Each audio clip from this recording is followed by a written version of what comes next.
Colleghiamoci con il Veneto, troviamo Antonio Bertoncello, candidato in pectore del Partito Democratico al comune di Portogruaro, appunto, con Rosario Padovano. Prego.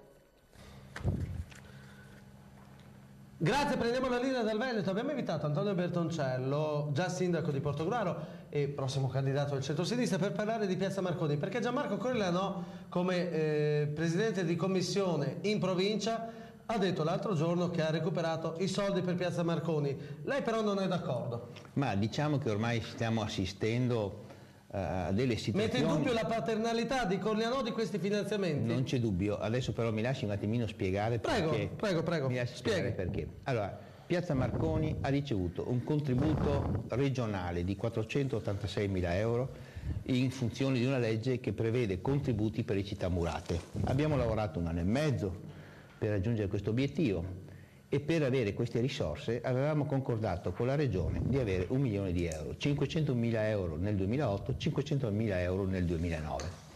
Questi soldi non sono stati riproposti nei bilanci della provincia per effetto della mancata della vendita delle azioni SAVE. Abbiamo chiesto al Presidente Zoggia di almeno darci 200.000 euro per poter fare un primo stralcio di Piazza Marconi, che costa molto di più di 650.000 euro, per non perdere i contributi della Regione Veneto.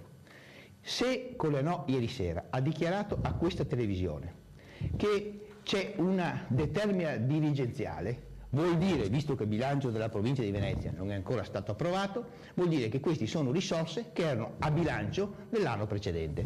Io veramente sono... Quindi lei sta sostenendo che l'esponente del PDL, perché Corigliano... Non solo lui. Del PDL... E chi anche? Ma voglio dire, anche Gasparotto sta dicendo che sta comunicando alla televisione e ai giornali che la Regione Veneto ha contribuito agli istituti superiori per circa 600-700 mila euro complessivamente, e sono soldi... Insomma, non sono soldi del centrodestra, sono soldi del centrosinistra. Allora, sono soldi che la Regione distribuisce per effetto di risorse che i cittadini di Portogruaro pagano attraverso l'IRPEF alla Regione Veneto, e che la Regione Veneto è obbligatoriamente obbligata, scusate il gioco di parole, a darli a Portogruaro.